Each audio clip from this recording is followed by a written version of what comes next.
Welcome to Funnel Reboot, the podcast that shares ideas on how to upgrade your lead generation. Here is your host, Glenn Schmeltzley. Hey, Glenn here. Welcome to Funnel Reboot.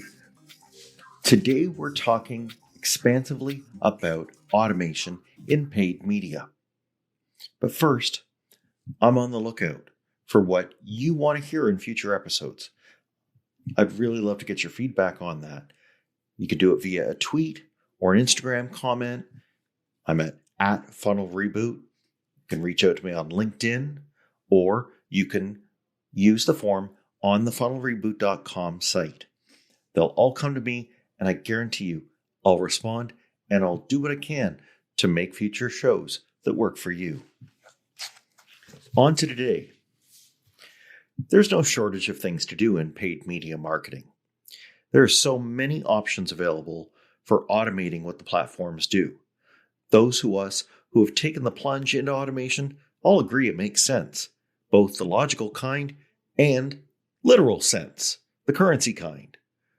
Yet, many still resist using automation. Well, not really resist, but given all the things that ad platforms do and compounded by all the third-party tools that are out there to automate, the problem is probably more of knowing where to begin. Well, our guest today can help us here. She has spent the last decade figuring out why people do what they do online and what prompts them to take action, and how to use this insight to make paid marketing work better. So she uses this experience in her agency, Hop Skip Media, designing campaign strategies for clients, and she teaches students pay-per-click marketing at the university level. When she's not doing those things, she loves hanging with her dogs, Luke and Leia, and watching her beloved Dallas Cowboys, probably listening to some Celine Dion in the background. I want you to listen to her take on where automation goes right, and in cases like Google Ads optimization scored recommendations, where this can go wrong. Please join me as we go meet Ameet Khabra. Let's hear from today's guest, Ameet Khabra. Welcome, Ameet. Hi, thanks for having me here.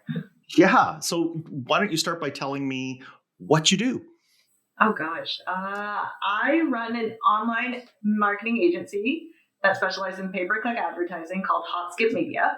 But I'm also an instructor at the University of Alberta, so that's been a lot of good fun as well. So I developed their organic digital tactics program and am completing their paid tactics program that will launch in, I want to say, about 4 weeks. So yeah, I need to move All right. quicker on that one. So. Cool. Sure. And we're recording this in Q1 of 2022 for anyone who's listening a long time afterwards. So today we're going to talk about paid media automation. And there's a lot of stuff to do when you're running a paid media campaign. I can, testify that in the past, I have had to open up accounts and then meticulously go campaign by campaign, ad group by ad group, ad by ad, and make some minuscule change. And that, I look up and hours have gone by. This is not the way to do it. Am I right? Let's at least level set on understanding why your time is better spent on things than doing that. My notion has always been that I'm an analyst. So doing little things isn't worth, that's not my job in my head. So having automation to kind of help with all of that is really, really great. And especially getting it to send out reports that otherwise would take me hours to do makes so much sense, because I'd rather spend my time analyzing that information than doing that work that is important, but not so important that I have to do it manually. That's a really good way of looking at it. So understanding what to do. Do you think that there are even tools and ways now that even if you did want to make changes across ads, across ad groups and campaigns, that the platforms themselves are facilitating that rather than you having to do it line by line? Yes and no. Yes and no. I mean, they pick up certain things, but not everything. Like, especially if we're looking at ads in general. Like, I've always been a big fan of capitalization. I know that some people argue against it, some people don't. Platforms aren't going to pick that up. So you actually really do have to go through it, or having a script that will actually go ahead and capitalize that first letter of every word or something along those lines is the only way to do it. So that's a good point. I think the platforms are only going so far right now in terms of our automation. So there's certain things that you kind of really just have to go ahead and do on your own. So platforms don't necessarily help there. Good point. But there are a number of things where they've made it rather straightforward for making changes in bulk. So we could go into, for anybody who isn't that familiar with the Google Ads Editor or the Microsoft Ads Editor, right? These are tools that are like spreadsheets, and you make a change and you drag it down all the rows that need changed, and then boom, post it. You've mass changed them, right? And you've scaled, like you've shaved off like an hour or two of having to go into the platform and doing it manually that way, which is the greatest thing. So all of our analysts are big fans of Ads Editor. We kind of missed the Powder Editor for the Facebook side of things. That one was such a great tool. They took that away from us. I do not know, but Ads Editor for Google is stellar. Yeah, I guess there's a general qualifier, what the ad platforms giveth, the ad platforms can taketh away. But they do, I think the overall direction that they take is to try to save time for analysts. As a matter of fact, just to mention one person that has recently joined Google, this is ads liaison, Jenny Marvin, and she's known repeatedly for saying, on Twitter and elsewhere on social media, when there are changes, she will go to the trouble of pointing out how it can save people who are managing campaigns time. She does this, I imagine, because in past lives, she has written about campaign management for folks like us, as well as managed campaigns. So she is well aware this is high on our priority list. Yeah, I think the hiring of her was actually one of the smarter moves that they've ever made. Because I was like, at the very least, there's somebody that we already trust. Yep. Like every time her articles would come out, those are like the first ones that I always read. Because I was like, at least she's going to explain them in a way that I can understand it.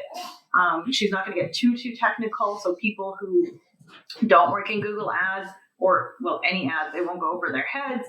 So when she announced that she actually started working there, I was like, this is perfect. At least there's somebody advocating for us now. Because she at least understands what we go through, because she has such a long history with that. Yeah, very, very much so.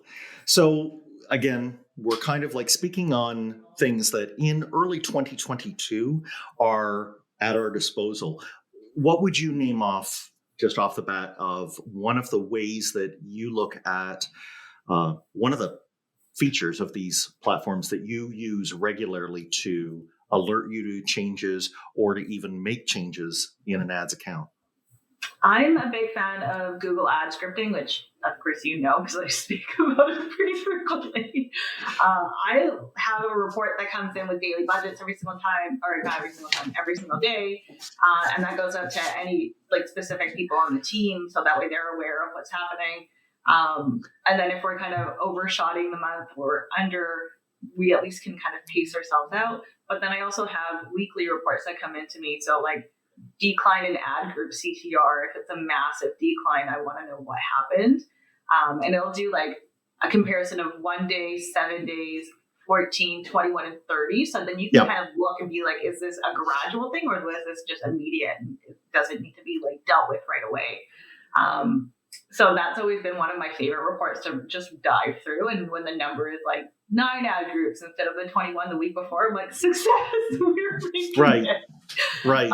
So those are the scripting side of things for me. I've always been a big fan of scripting. At one point, I don't know if we don't have any clients that we have to do this with, but or right now. But at one point when I used to work heavily in automotive,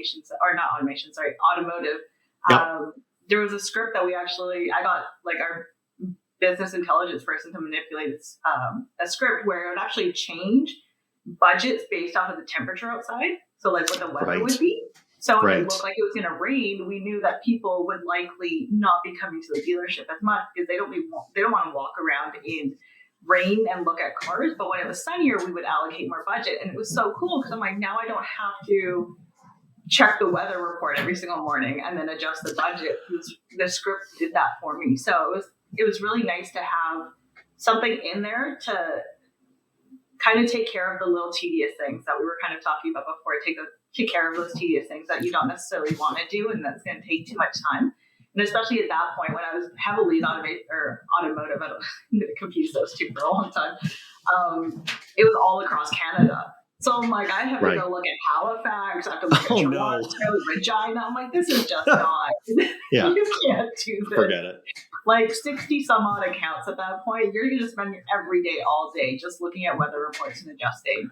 So that script was a massive lifesaver for me because I was like, it proved to be incredibly effective at that time as well. So I wonder if it still would be. Maybe I would think so, but we don't really have any automotive clients for me to try to find that script again and then test it out. Right. So one of the things, and we talk about this many times on this podcast, is the investment upfront of some effort in order to reap back the time savings over subsequent times and eventually reach that crossover point where you're not only getting all the time back that you spent up front doing it, but that automation now from here on really saves you time.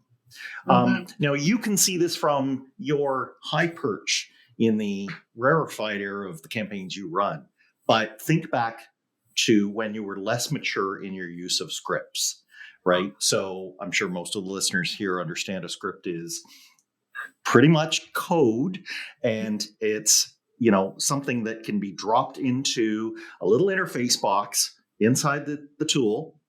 And that, after a little bit of testing, then you can deploy it. But help me understand what the usual steps towards the place you are now. What gates did you go through? What kind of, how did you start by dipping your toe in? And then how did you get more confident? And what were those kind of markers? For me, the Google Partners community was super active when I started really investing in my career. So that was a big place where I would go every single day, multiple times a day, where I'd just sit there, read what people were talking about, also try to figure out what issues they were having and if I could solve them. But then also on the flip side, do the same thing. And eventually at one point, between reading everything, someone had mentioned something about scripting, because I had said something along the lines of I had to track my budgets daily on it. I'd had a spreadsheet of my own. I went in and updated it myself. And then it would tell me how much I had left and if I was in pace or not. And someone, I can't remember who it was, must have said something to me. And that kind of led me down this rabbit hole. And the type of personality that I have, if it's really interesting to me, I'm obsessed. There is no way you can pry it. I'm a dog with a bone. You can't pry it away from me. There's no way. So that was essentially what ended up happening in this case, is that I just saw scripting and went, there's a whole new world to Google Ads that I had no idea existed. And thankfully, admittedly, initially it was kind of really sucky because the company that I worked for put me and business intelligence in a completely different room. Then everybody else in the marketing department were far away from us. And the reasoning was they didn't have space, but then also they needed to keep all the coordinators together and all the web design guys and graphic design together. So then obviously I'm the odd one out. Nobody understands what I do for a living. They were just we can shove her somewhere else. And initially did that turn out to be a good thing? It worked out in my favor because I ended up with a guy who code all day, every day. Nice. And he understood JavaScript so well that I was like, hey, Mike, you want to manipulate this for me? Hey, Mike, you want to do this for me? Hey, this is an error that I'm getting. Can you take a look? And it worked out. And because he had automated a lot of his job, he had a lot of time on his hands as well. But obviously, he got to anyone. Smart guy, honestly. So a BI person And also a person who's bored. That's the magic combination. Exactly. So then I would just go back to the community and be like, I'm thinking about this type of script. I'm wondering if it exists. Does it exist? Where do I look? And Russell Savage at that time was still blogging quite frequently. Yeah. So I remember just sitting on his blogs and reading the scripts that he was doing and trying to figure out how I could manipulate them. And at one point I got pretty proficient, not so much anymore. I could like do random changes, but not so much. Yeah. And that was really kind of the biggest help, was just trying and failing every single time. I never put in the script that would change a campaign so drastically that it would completely tank the campaign. And I did try to automate like changing CPC and doing all this other random stuff, because I was like, if I could automate my entire job, why wouldn't I? And that basically happens when you try something new and you're relatively young and willing to take that risk. I wouldn't do that now ever, but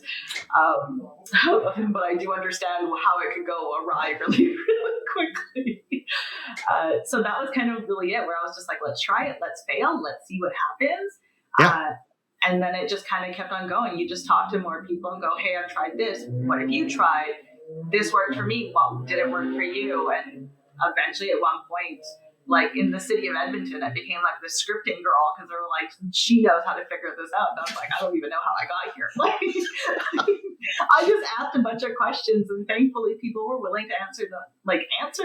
Yeah. So that's what I loved about the partner community, or just the Google ad, or like PPC community, I should say, is that they're always like, they're just there. They want to answer all your questions. They're ready. It's amazing. It's true. It's very true. I'll vouch for that. So yeah, a couple highlights there. I caught the, spreadsheeting thing, copy and pasting from existing, scripts that people have posted. And then for the more adventurous, maybe adding a few lines of things that, you need to do. And then, if you reach the stage of your BI analyst, it's full blown, right from scratch. The one other one that I've kind of seen, and this sounds a little bit like I'm riffing off the Jeff Foxworthy, you might be a person who needs scripts for me, it's been when you've been looking through, let's say, Google Ads reports, and what you want to get at, you figure there's like a report on one screen and a report on another screen, but you wish you could stitch together one column that's on both of those reports and then get the whole thing, right? Yeah. And so when you're kind of at that point and you're fiddling with, let's say, report editors, and people love or hate those, that would, to me, be an ideal time to step into the scripting, at least for pulling down that information, because sure, they're just other columns. Yeah. Right. So, what have you got to lose but to try that? I don't know. Are there any other ways you can think of getting the information out? I think the addition of custom columns now has been really, really great. So having that in there, and then being able to pull, like, admittedly, it's still an Excel document, but actually being able to pull specific information that you're looking for, with whatever stipulations that you have, where it's like, I want to see, gosh, I can't even think of anything, CTR higher than 3%, but CPC lower than $1, or something along those lines, where you're really like, those are the ones that we're going to find. And admittedly, you could, just, sort columns and kind of get there to a certain degree, but not really, because they won't let you do it on two sides, really. So being able to have that custom column to actually filter that out for you, and then you pull that information, whether you want that in the Excel document or stay in the interface, is up to you really at that point. But I've always found that to be super duper helpful in terms of actually like trying to figure out reporting that stitches things together that I don't necessarily want to sort through myself. Yeah, for sure. There are some things that, like, we've talked so far about things, I think, that are all in the back end. I sent my dogs to my mom's house just because I was like, you guys are definitely going to do that to me. Well, she did. Okay, so here we go. So we've talked about things at the back end that a web searcher doesn't see.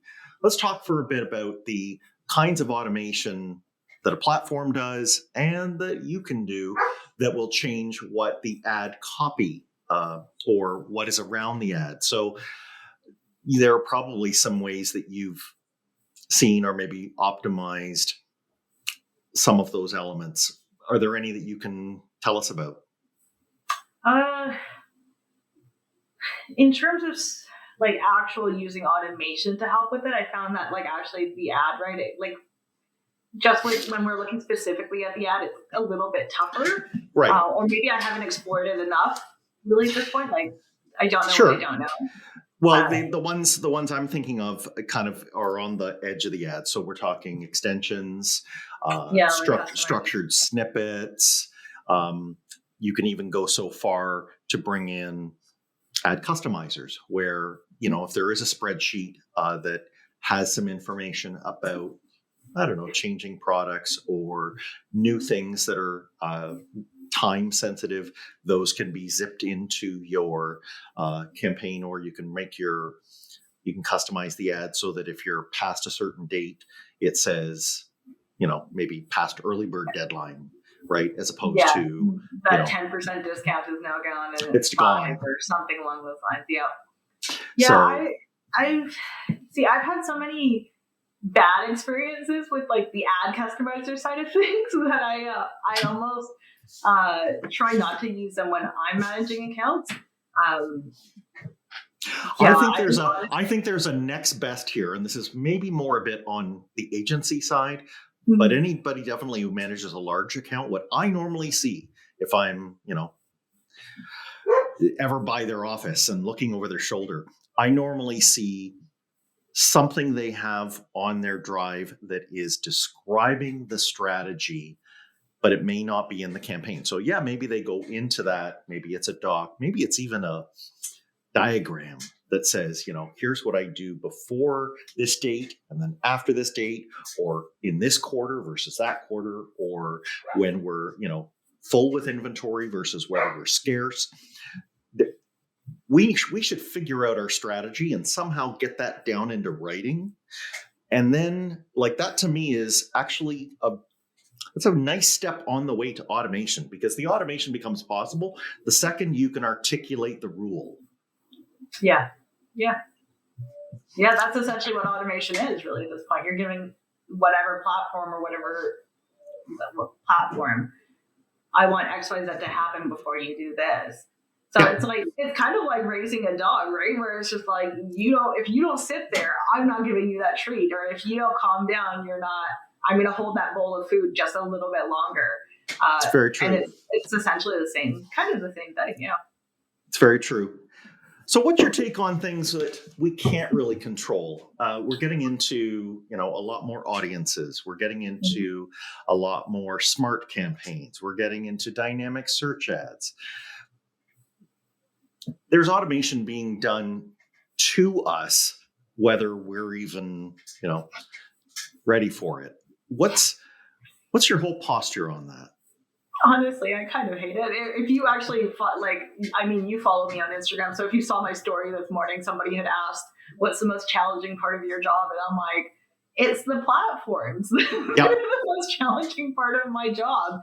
From the iOS 14 update that Facebook could have been prepared for, but chose not to be prepared for, messed so many things up. And now we're looking at like comparing not CPC, but CPL. Yeah. And we're going, July was $200, but now we're going back and trending down to the 75 that we had. But we could have avoided this, and we could have saved so much money, and our clients would have spent more money had those platform changes not happened, or had they been a bit more prepared. But then also on the Google front, taking BMM away from us and basically turning phrase match into that, which is incredibly annoying, because this is like, why? Like I understand why they would do it, and it's not for good reason. But it's just kind of one of those moments where you're like, why would you do this to us? This is just irritating, because I loved BMM. I loved having an extensive negative keyword list, and then kind of just figuring out things out from there. But then also with the sunsetting of expanded text ads, it's incredibly annoying as well, because now it's just like, okay, well, responsive is great, but doesn't necessarily give us the information that we want unless we're pulling reports to tell us which headlines are working better, which descriptions are working better. So now we have to spend all their time now with text ads trying and testing and trying to find out like a solid answer so we can put them into the RSAs. But then at that same time, it's just like, are they going to serve them? Yes. But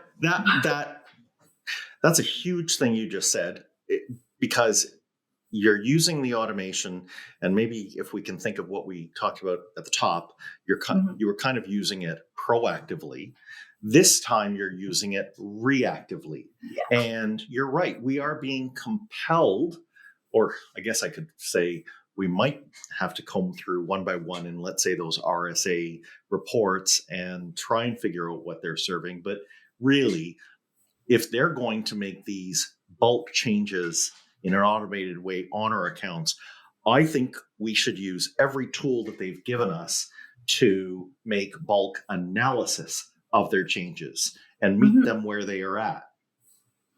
Yeah, at this point, we can't stop it from happening. We can't stop it. So it. it's either you get on the boat or you stay back and miss out really at this point. And it's irritating. And I don't think I'll ever not be frustrated about it, but you have, like, if I want to continue doing what I love, I have to, unfortunately, get on board with whatever they're throwing at us. Yeah, but I think there is kind of a higher level of thinking, though. If you start off on that road where you notice, oh my goodness, they are placing so many things in my, they're not telling me all of the queries that were being run, right? Not significant.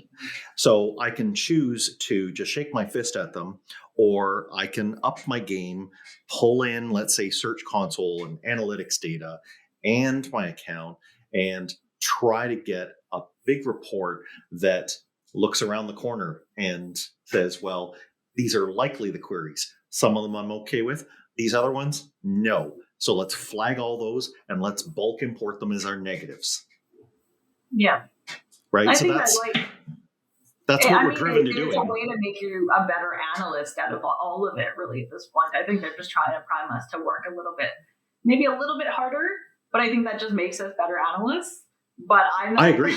I'm just that human being who just likes being angry for a little bit. Well, it's because you know that they could give you the power, but they've taken the power away. So because we've had it for so long, so it's like it's very evident that they're trying to push automation, and that's a little scary for me as well, because we sit there and we think about it and we go, okay, so then what's my career lifespan? And I don't think there's ever going to be a time where or accounts won't need a human in it, but like how much is really my question at this point, where I'm like, eventually at one point they might take everything away. We don't know what the heck's going on. They might go, hey, you know what? Negative keywords, forget them. It's okay. You don't need it. We know better for you. Right. How do I effectively do my job at that point, right? Or dynamic search ads where the do you want to be shot or do you want to be hung? Do you want to know which landing page we're sending them to, or do you want to know which word? You can't have both. Huh? This isn't a brave new world we're in. Now, a contrarian here, let's maybe talk about some of the software guys out there that make tools that can use these things. They would say something like, well, you should buy our tool because our tool doesn't have, we're not bound to be loyal to Google the way that Google's own programs are. What's your take on those? Or do you think that an analyst, like a real analyst, doesn't need to have an outside tool to help them understand how to run a campaign? I think the tools have a place. It really just boils down to, I guess, your own personal philosophy. I've used them in the past just because at one point it was just me and I was managing, I think, like 35 accounts on top of like Facebook stuff. So like really at that point I was like, if I could have everything consolidated in one place, why wouldn't I do that? So for me, it was, if this is going to pull keyword data that might suggest that these should be negative keywords based off of maybe low CTR or low conversion rate or a high CPC or something along those lines, it's much easier for the platform to find that for me than it is for me to go find it. So it kind of goes back to that whole notion. I'm the analyst. I need to analyze the information. And if it's giving me that information and I don't necessarily have to do anything else, I'm all for it. It's when they start making changes in the accounts for you, that's when I get a little like, I don't know if I like this, but I like it for analysis. And then I'll go in and I grew up in a world where we did everything manually, basically, right? Like, and I'm sure you did too, where we've been around for long enough that everything was manual. It's very hard for me to let that go. So for me, I would much rather just analyze the information, whether it's in a report or even in one of those platforms, because they can be valuable. Because sometimes you might not see something. So, Ameet, there's just one last piece of automation that is being done by outside people, not us, and I want to get your take on it. And this is recommendations from Google Ads itself, and I know some of the other platforms are following suit. Do you maybe, just for anybody who hasn't been that close to this, get us caught up on what Google has been doing with their platform and how they're scoring us with the changes that they suggest to the platform? Yeah, so they introduced the optimization score, I want to say like 2 years ago. Honestly, at this point, like pandemic time doesn't count. So, but it's been long enough that a lot of people either love it or they really, really hate it. And they will speak very passionately towards it or about it. So essentially what Google has done is it's a score out of 100. I don't really know exactly the split between everything, but they basically give you percentage based off of certain recommendations that they're making. If you make it, then you get that point. You can also skip it and still technically get those points. So they don't really tell you that part, but it is what it is really at this point. So what they essentially are trying to do is get everybody to do 100% optimization score, which is essentially you taking 100% of their suggestions.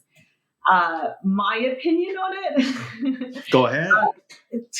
I can't say I love. I am okay with it to a certain degree. And I think this kind of goes back to what I've kind of consistently said. I'm the analyst. And sometimes I can't see stuff that the platform might see, another piece of software might see, my scripting and reporting might see. So I like to look at them. I don't always use them, and I don't auto-apply any of those things because you don't really know what exactly, like they'll tell you exactly what they're doing, but at the same time, you don't know for sure if that's exactly what's going to happen. And if you're going to trust it blindly, you could end up in a hole of thousands upon thousands of dollars, or just showing up for keywords that have nothing to do with your business, but they seem to think, well, because you're selling red cars and you must also be selling red motorcycles or something along those lines. But it's like, no, yes, related vehicles, but no. So you kind of have to take it with a grain of salt, I think, with any kind of suggestion that comes from any platform, even when you're talking to Google ad reps, Facebook ad reps, all of those people. Yes, they've been trained, and our notion is that these people should know more than us, and it's kind of a sad story, but the number of people that have been on the phone with me and said, you probably know more than I do, is quite upsetting. Well, let's back up to the optimization score. Yeah. So somebody who we know in common, Kasim Aslam of Solutions 8, shout out to him. I love him. The thing that he has rightly pointed out is what 100% optimization score has to mean is it has to mean that Google has depleted all of the potential inventory that they think your account could buy. Mm-hmm. That's what they're doing. Yeah. So that inventory is a mixture of, from your standpoint, good, all the way down to terrible. But that they don't care. I mean, it's, thinking like stuff that's sitting on the shelf. If it's perishable, which a visitor is, right? An impression is, they just want to move it. They're not really worried about whether or not it's past its best before date or stinks to high heaven because it's rotten. They sold their inventory. The other part is remembering that Google is a business. They're not a charity. Right. So like revenue is the only thing that they really do care about. Yes, they care about the user on the other end, and that's been abundantly obvious for years on years that they don't care about the advertiser, they care about the user, and that's the end of it. Right. Yeah, we're the jilted lover in this love triangle. Yep. Yeah, but they're also a business, so they're going to try to find ways to make us spend more money. And that's why you really have to take those suggestions with a grain of salt, because you have to really sit there and be like, does this make sense for my business? Does this align with my business goals? All of those things. And more often than not, what I've found at the very least is that they don't.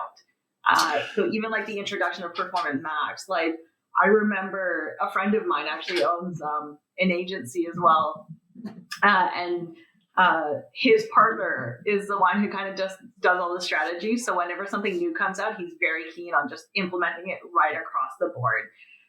So they're like 10 times bigger than my own agency. So they did it across like 300 accounts to only figure out what my hypothesis was that it's going to be complete trash.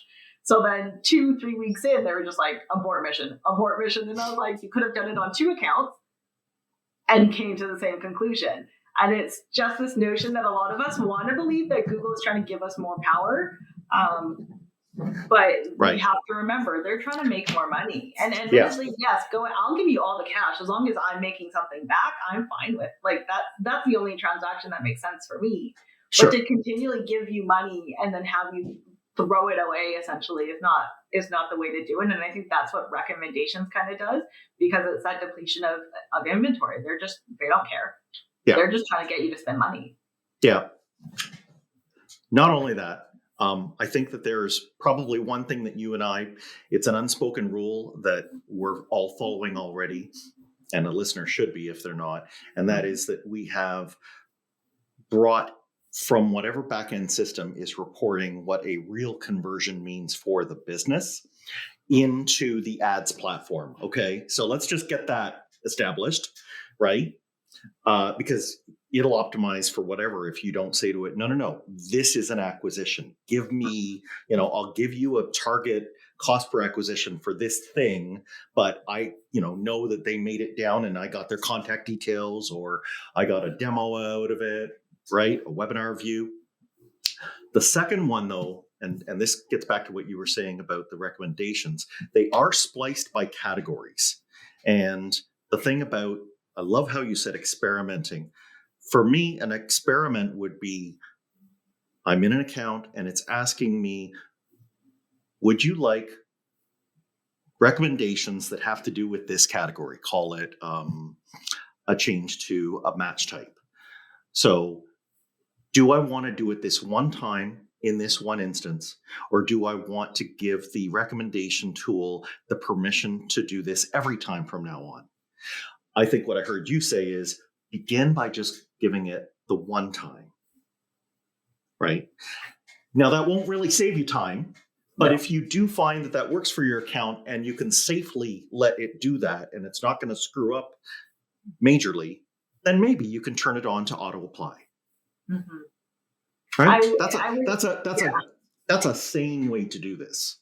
Yeah, I would be very careful with the auto apply, but if the first time, not the first time, first couple times, right, relatively well, because I've gotten lucky before when I shouldn't have. So there's no reason to say that Google can't either. So we always have to remember that part where if it happens continually, then that probably is safe to say, yes, we can use auto apply on certain things. But yeah, just give it a couple tries first before you actually go ahead and do it. Because admittedly, yes, it's a tap of a button and it seems easy and everyone doesn't think too much of it because it doesn't require a lot of work. But the impact of it it could be detrimental really at this point. So you really have to kind of sit there and actually realize what you're doing. And I think that's where a lot of new analysts kind of fall, where they're just like, well, Google told me I can. And that's a conversation that I have with a lot of people on social media where they're just like, so what do you think about this? I've been using them. It's great, isn't it? And I'm like, no. Can I see your account? Can we find out what you think is so great about it? Because if it is, I want to know. But oftentimes it's because they're so trusting of Google without the realization that they don't work for Google. Google owes them nothing. And also, Google's not a charity. Google is a business. Yeah, for sure. But I think we can, I love how you always come back to describing us as analysts. And if we think about, when we took science in high school, the thing about an analyst is we don't have a hate on for Google. Actually, it's precisely because I believe they have put so much work into AI and into their platform that things like applying recommendations is actually, in some cases, good. But an analyst is dispassionate in all directions. In fact, an analyst even is willing to admit when their own biases could steer them wrong. Right? So like we get scientific about it. We hypothesis, we write down, okay, I'm going to do this experiment. 7 days from now, I'm going back in, I'm looking again. And if it isn't this value or higher, I'm considering this an abort mission. Yeah, and I think that's the way to do it. Really, at this point, the one thing that I have always loved about being in PPC is that the numbers can't necessarily lie. Unless we're talking about conversion data, then that's a little bit of a touchy, there's instances where it could lie, but like CTR is not going to lie, CPC is not going to lie, clicks, impressions, they're not going to lie. So even though I have my own notions, it might not be right. And that was a conversation that I was actually having with one of my brothers during like a couple months ago, where I'm like, the truly smart people are the ones who are willing to admit that they did it incorrectly. So I'm like, for me, I'm like, I am more than happy to be proven wrong, but prove me wrong, right? Like that's the thing. And that's what I've always loved about numbers, is that like, unlike a human, they won't, be all guilty about it. It'll just be like, you're wrong. That's the end of it. And that's what I've always loved. So I have my own notions. I still do to this date. And that's just how it is. But if the numbers tell me something else, of course I'm going to go that direction. Why would I? They're the most solid thing that I have in my life, really, at this point. Why wouldn't I trust them like explicitly, right? Yeah. And just, I guess, to bring it full circle, when we were talking about how you manage campaigns, if you are stuck down at the granular level, those numbers, the high level numbers, you'll never have time to actually step back and look at those. So this is where, automation really does play into what we're strong at. It's doing the mundane stuff. We can't just, like you said, with the guy who had automated his BI job, we can't just, do all the automations and then put our feet on the desk. What we should be doing is reallocating our time for those more strategic functions that, look at the summary, the big numbers, the numbers that the executive team are going to see. And we then start to get some really meaty questions going on that. Yeah. And I think it's like looking at a painting, right? Like, you're not going to look at the water lily and not look at the rest of it. Like, that the logic of it doesn't follow through. So almost times I try to go more broad and then go granular instead of the other way around, where I know some other people like to go the other way around for it. And it just doesn't make any sense in my head, where I'm like, I want to see what the big picture looks like. And then I want to drill down on what doesn't make any sense to me, versus someone who's like very fixated on one thing. And then they kind of take those steps back to really see what exactly is happening. And both sides are correct. There's no real way to, like, one way to do ads or analyze. Like, everybody's brain works differently. We'll all end up at the same answer. If the numbers are the same, we'll all end up there. It's just really preference. But for me, it's always been like, let's look at this, like, let's look at the painting and then go in further and further and further until I get to the water lily or something. And then I want to look at, like, oh gosh, I don't know what they're called, the yellow part that the bees go into. Right, stamen and pistil and all that. Yeah, all of that stuff. And I want to go grind. Like, I love getting granular, but I have to start wide first. There's no way that I can just immediately get there. Cool. So, Ameet, if people want to find out about Hopskip Media or about you, how can they do that? Hopskip Media, you can find us online at www.hopskipmedia.com. I've never said the triple W part before. Going old school. This time. And then also we're on, I guess, LinkedIn, and then on Instagram, it's mainly my professional page, is the one to look for. And that is at AdWords Girl. I do understand that my name is outdated, but I refuse to change it. Yeah. Because in my mind, it will always be AdWords. I don't care. Might have been 3 years ago that they changed the name, but it makes no difference. Fantastic. Ameet, I can't thank you enough. And to the listener, thank you very much for listening to the end. If you've gotten some benefit out of this, please go ahead and share this episode with somebody else who might want to find how automation and how reaching out to a community can help them do their digital marketing. And I hope that you've heard something here that makes your funnel even better.